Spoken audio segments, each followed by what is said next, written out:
आचार्य करुणामूर्ति, मठ में सब कुशल है? सभी भिक्षुओं का स्वास्थ्य ठीक है? कोई समस्या तो नहीं ना? नहीं परमपद, आपके आशीर्वाद से सब कुशल मंगल है। तो हम कथा आरंभ करें? हाँ परमपद, हम सभी तैयार हैं। भिक्षुओं, भगवान बुद्ध ने अपनी शिक्षाओं में बार बार कहा है कि इंद्रियों की वासना न केवल मनुष्य को पथभ्रष्ट बना देती है, बल्कि ये उसके पतन का कारण भी बन सकती है। आपका वचन सत्य है आचार्य, लेकिन क्या हम सभी इस तरह के प्रलोभनों को छोड़कर यहाँ नहीं आए हैं? क्या हमने सत्य के अन्वेषण के लिए सांसारिक सुखों का त्याग नहीं किया है? आचार्य श्री, इतने त्याग के बाद क्या वासनाएं अब भी हम पर आक्रमण कर सकती हैं? ये सत्य है कि इन प्रलोभनों को छोड़कर हम यहाँ आए हैं। हमने सांसारिक सुखों का त्याग किया है, लेकिन यह भी सत्य है कि इस तरह के प्रलोभन किसी घनानंद स्वामी के जीवन में भी बार बार आ सकते हैं। मनुष्य मन है ही ऐसा। आचार्य श्री, आप तो हमारी हर दुविधा का उत्तर किसी न किसी कथा के रूप में देते हैं, तो क्या इस प्रश्न के लिए भी आपके पास कोई कथा है? बौद्ध साहित्य में हर प्रश्न का उत्तर है। दुख के लिए, पीड़ा के लिए, दुविधा के लिए, जिस भी समस्या का समाधान चाहो, वहां उसका उत्तर मिलता ही है। अब मैं आपको ऐसी कथा सुनाऊंगा जिसमें स्वामी घनानंद ऐसे ही प्रलोभनों में फंसकर अपना सब कुछ गंवा देता है। बहुत समय पहले एक बहुत ही सुंदर धनवान महिला अनुप्रिया रहती थी। आज तो हमारी मल्लिका के केस ऐसे सवारे जा रहे हैं कि रानियां भी लज्जित हो जाएंगी। अरे चमेली, तू अपनी मल्लिका की सौंदर्य की तुलना रानियों से क्यों करती है भला? देशों की महारानियां पटरानियां भले ही अपने राजाओं को लुभाती रही हो या फिर उनके पास अकूत धन संपदा हो, परंतु देखना, हमारी मल्लिका के सौंदर्य के आगे सब पानी ही भरेंगी। मालकिन जब नहा के निकलती हैं तो इनके बालों में पानी की बूंदें भी मोतियों की माला की तरह लगती हैं।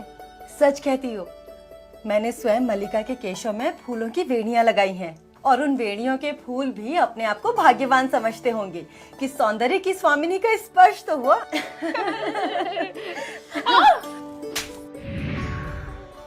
काम करने का शहूर नहीं है तुम्हें? चबर चबर बोलना और जोर जोर से हंसना, न बोलने का ढंग है न चलने का। आवाज कितनी कर्कश है तुम्हारी। कोई काम ढंग से करना आता है तुम्हें? बस बातें बनवा लो इनसे। तो मुझ जैसी कोमल काया को तुम्हारी वजह से पीड़ा सहनी पड़ी। क्षमा करे देवी, मुझसे भूल हो गई। और तुम, मैंने तुमसे कहा था मेरा नदी के घाट पर सैर करने का मन है। तुमने प्रबंध किया या नहीं? जी देवी, अभी प्रबंध करा देते हैं। मेरा मुंह क्या देख रही हो? जाओ और जल्दी से जाकर प्रबंध करो। जी देवी।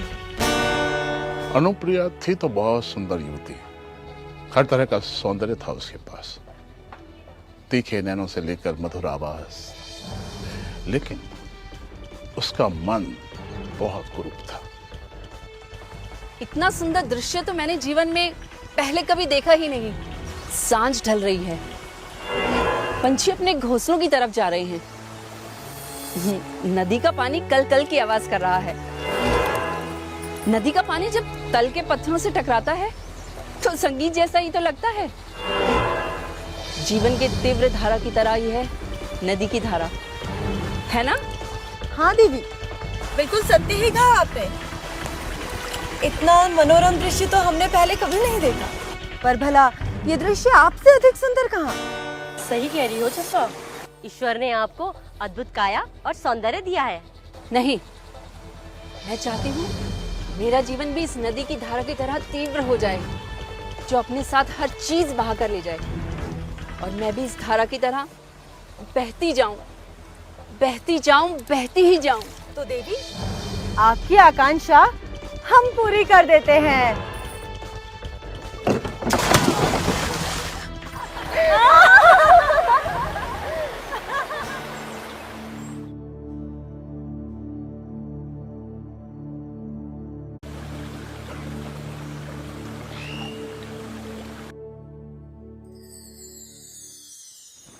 लगता है वहां कोई संकट में है।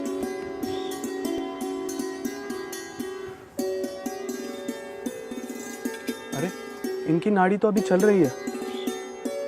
अगर ईश्वर की दुआ से इन्हें सही उपचार मिला तो ये अवश्य सही हो सकती है। इस औषधि से इस युवती की जान बच सकती है। ये औषधि ज्ञान का फल है जो मृत्यु के दरवाजे पर भी खड़ी इस युवती के जीवन में कुछ जान आ सके। देखता हूँ इस औषधि का क्या प्रभाव पड़ता है।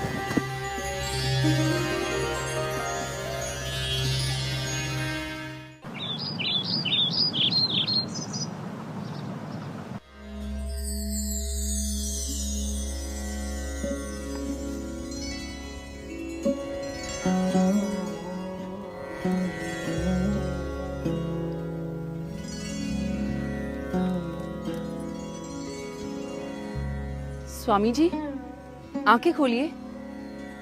मैं इस कुटिया में कैसे आई? मुझे नहीं पता कि आप जल भंवर में थी या कहीं और, परंतु जब मैंने आपको देखा तो आप नदी के किनारे मूर्छित पड़ी थी। आपका घर कहाँ है देवी? और आप इस वीराने जंगल में कैसे आ गई? और आप नदी में कैसे गिरी? एक दुर्घटना के कारण। मुझे तो भय था कहीं लुटेरों ने तो इस स्थिति में आपको नहीं पहुंचा दिया। नहीं नहीं, मुझे कुछ भी ठीक से याद नहीं आ रहा। देवी, आपकी मनोदशा ठीक नहीं है और ना ही आपका स्वास्थ्य ठीक है। अच्छा यही होगा कि आप कुछ समय यहीं पर विश्राम करें।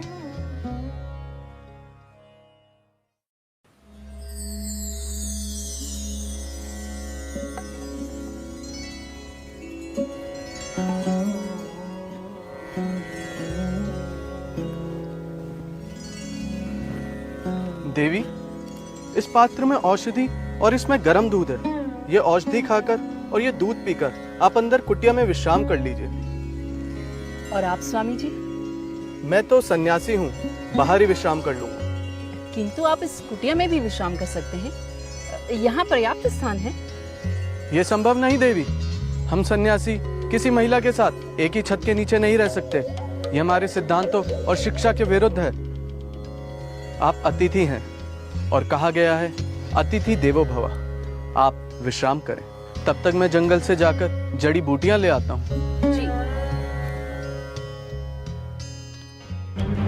आज तक कोई भी मेरे रूप सौंदर्य से बच नहीं सका। मेरी दासियां मेरे रूप सौंदर्य की प्रशंसा करते न थकती थी।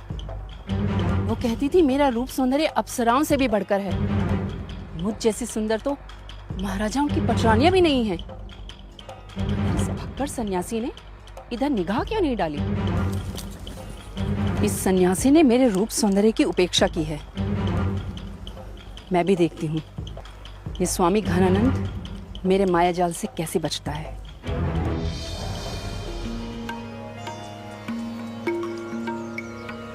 स्वामी जी,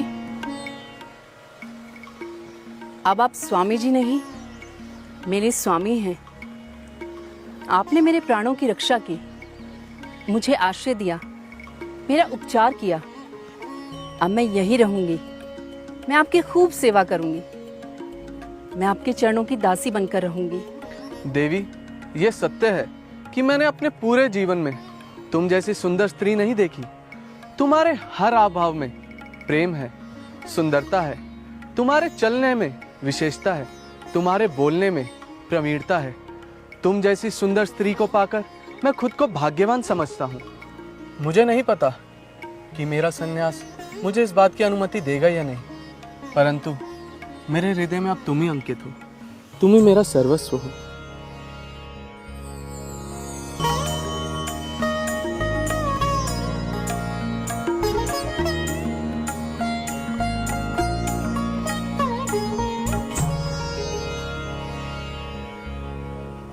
अरे प्रिया, क्या कर रही हो? अब दर्पण तो है नहीं और तैल भी। अरे प्रिय, हम सन्यासियों के पास इन सब वस्तुओं का क्या काम? परंतु स्वामी, आप भले ही सन्यासी हैं, किंतु मुझे इन वस्तुओं की आवश्यकता रहेगी। अब आप जहाँ से चाहें इन वस्तुओं को लेकर आएं, पर आप मुझे ये वस्तुएं लाकर ही देंगे। आज संध्या तक तुम्हें ये सब वस्तुएं मिल जाएंगी। आप भिक्षाटन के लिए जाते हैं तो मेरा अकेले में यहाँ जी घबराने लगता है। गांव में रहूंगी तो आस पड़ोस की औरतों से 2 बातें तो कर लूंगी। आप समझ रहे हैं ना स्वामी? हाँ, समझ रहा हूँ। पर गांव में हम सन्यासियों का क्या काम? बल्कि मैं तो कहता हूँ कि तुम भी मेरी तरह सीमित साधनों में जीवन यापन करना सीख लो। इस सन्यास वन्यास को तुम छोड़ क्यों नहीं देते? क्या तुम मेरी खातिर इतना भी नहीं कर सकते? मैं तुम्हें रुष्ट नहीं करना चाहता। अब इतना भी क्या रूठना, सुनो तो। मुझे कुछ नहीं सुनना।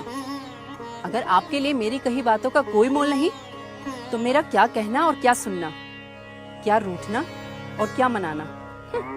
अच्छा, तो तुम गांव में बसने के लिए रूठी हो। अगर चल पड़े तो मान जाओगी ना? हाँ बिल्कुल। तो तैयारी करी चलने की? हाँ बिल्कुल। ये आप मुझे कहाँ ले आए हैं? मैं इस स्थान पर नहीं रह सकती। प्रिय, अभी तो यही झोपड़ी मिली है, कुछ समय हमें यहीं रहना पड़ेगा। ये झोपड़ी तो बहुत छोटी है और यहाँ कितनी धूल मिट्टी है। ऐसे में मैं यहाँ कैसे रह सकती हूँ? तुम भी ना आती कामकाज के बारे में सोचने लगती हो। ये साफ सफाई का काम मुझसे ना हो पाएगा। तुम तो बस विश्राम करो, विश्राम। वो ये जो घरौंदे जैसा घर है अपना, इसे कौन ठीक करेगा? मुझे ये जल्द से जल्द ठीक चाहिए। ये सब काम तुम मुझ पर छोड़ दो। और आज रात्रि में भोजन वो कैसे बनेगा? गठरी में देखना, थोड़ा अनाज होगा। मैंने जल मटके में भरी दिया, तब तक तुम भोजन की तैयारी करो। ठीक है, आज तो हो जाएगा, परंतु कल? गृहस्थी बसाई है तो धन कमाना भी आवश्यक है। संभव है कि इस गांव में ही मुझे कोई कामकाज मिल जाए। काम करने वालों के लिए काम की कमी नहीं होती। बस मैं यूं गया और यूं आया। तुम अपनी सारी चिंताएं मुझ पर छोड़ दो और कुछ चिंता मत करो।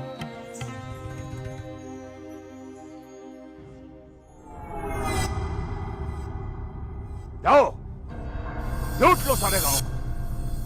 हर घर से अनाज लूट लो।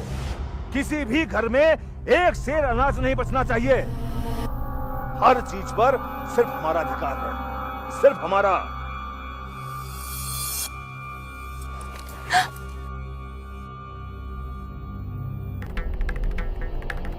कौन हो तुम?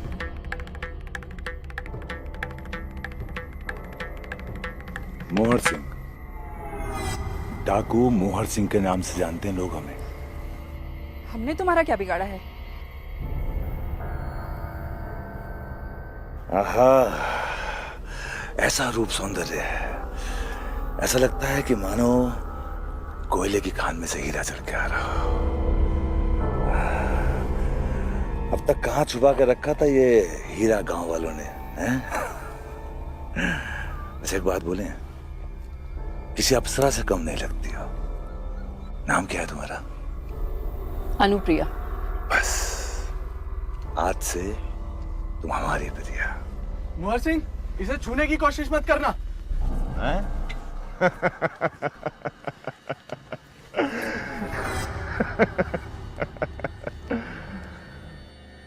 पंडित जी, जो चीज मोहर सिंह को पसंद आ जाती है ना,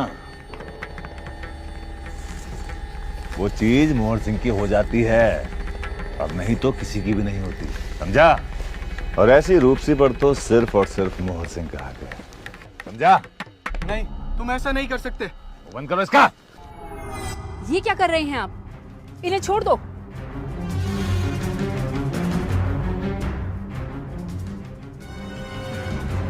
छोड़ देंगे। बिल्कुल छोड़ देंगे। अगर इसकी जान की सलामती चाहती है ना, चुपचाप मेरे साथ चल। और वैसे भी तेरी जैसी तरुणी की इस भिखारी को क्या कर रही? ये कैसी बातें कर रहे हो तुम? ठीक कह रहा हूं प्रिया, इस जवानी को जाया ना करो। और तुम्हारे इस रूप की कीमत ये क्या जाने है। मैं तुम्हारी बात पर यकीन कैसे करूं? एक बात बोलूं, तुम्हारे कदमों में दुनिया का हर ऐशो आराम होगा जिसकी तुम हकदार हो। वायदा करता हूं, इसकी जान बख्श दूंगा। लेकिन लेकिन लेकिन किंतु परंतु अब कुछ भी नहीं। मेरे साथ चलने के अलावा अब तुम्हारे पास कोई और चारा नहीं है। चलो।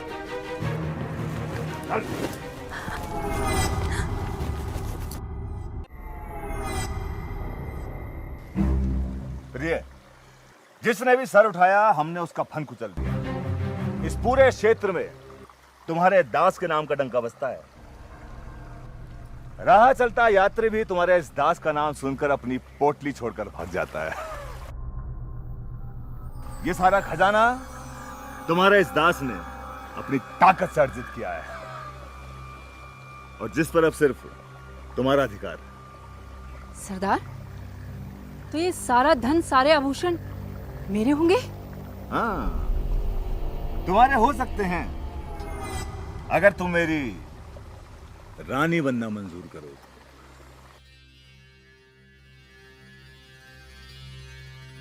डाकुओं ने तो सारा गांव ही लूट डाला है। ये गांव तो बहुत अशुभ हो गया है। अजी मैं तो कहता हूँ ये गांव बड़ा अभागा है।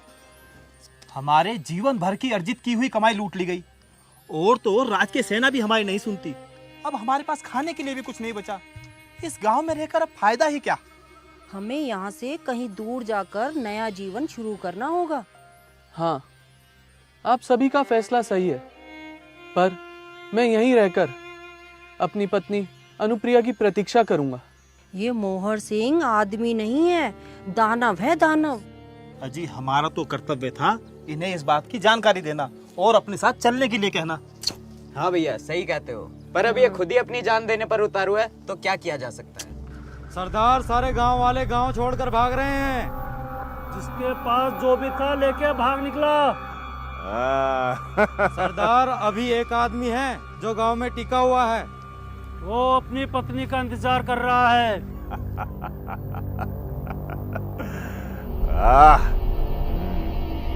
जब तक वो गांव छोड़कर चला नहीं जाता, मैं निश्चिंत होकर नहीं रह सकती। कहीं ऐसा ना हो कि वो यहाँ आ जाए। ए, इधर आओ। ये खत, वहां दूर एक गांव है, उस गांव में कोई नहीं रहता सिवाय एक आदमी के। वो मेरा पति है। उसको एक खत देकर कहना कि उसकी बीवी ने दिया है, बेचारा बहुत खुश होगा। जाओ। अरे भाई, तुम किसी घनानंद को जानते हो? क्यों, क्या हुआ? तुम्हें क्या बताऊं? पहले यह बताओ, घनानंद कहाँ मिलेगा? वो अभागा मैं ही हूँ। गांव के सारे लोग यहाँ से चले गए, बस मैं ही बचा हूँ। अपनी पत्नी की प्रतीक्षा कर रहा हूँ। तुम्हारे लिए एक पत्र है, लो।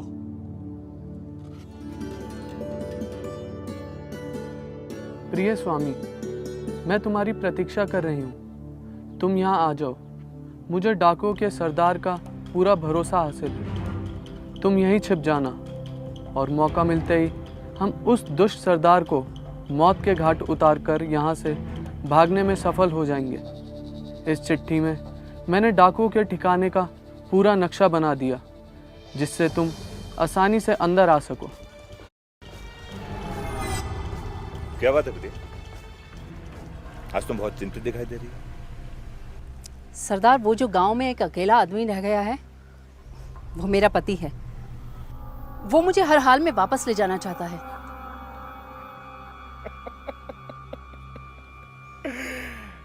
किसमें इतनी हिम्मत है कि तुम्हें मेरे पास से वापस लेकर जाए? और तुम्हारा पति ना, मैं उसकी वो हालत करूंगा कि तुम्हारा नाम लेने से पहले 1000 बार सोचेगा। अगर वो आपको मिल जाए तो आप क्या करोगे? तुम्हारी कसम, मैं उसके प्राण ले लूंगा। उसकी हिम्मत तो देखिए, वो यहीं छुपा है।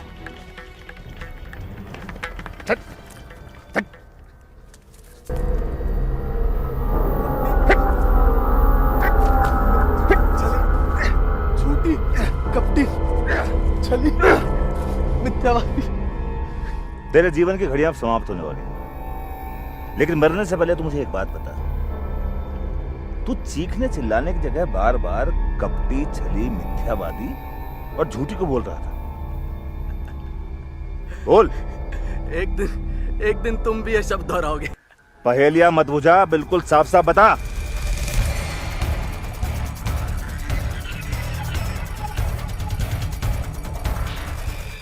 स्मरण रहे सरदार, आज इसने मेरे साथ छल किया है, कल को कहीं तुम्हारे साथ भी ना कर दे।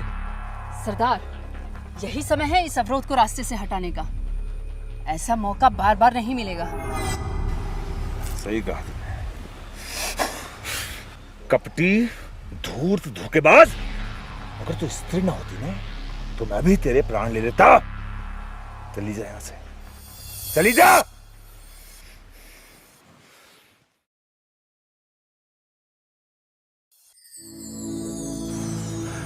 स्वामी जी, आपने मेरी आंखें खोल दी, नहीं तो किसी दिन वो धोखेबाज स्त्री मेरे भी प्राण ले लेती।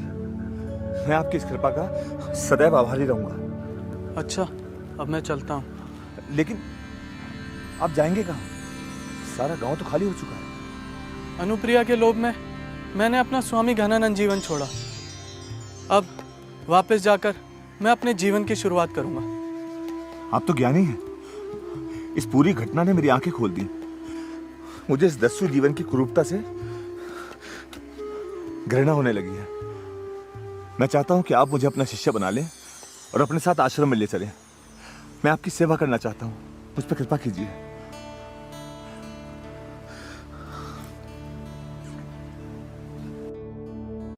भिक्षु, ये कहानी हमारे लिए एक चेतावनी है। एक क्षणिक लोभ स्वामी घनानंद की वर्षों की आराधना और तपस्या को नष्ट कर सकते हैं। इसलिए भिक्षु, कभी ये न समझना कि एक बार दीक्षा लेते ही आपके ये सारे प्रलोभन स्वयं ही समाप्त हो जाते। हमें हर दिन हर क्षण ऐसे प्रलोभनों से सचेत रहना बहुत आवश्यक है। हमें भगवान बुद्ध की ये शिक्षा कभी नहीं भूलनी है कि इच्छा और लोभ दुखों का कारण है। भगवान बुद्ध आपका कल्याण करे।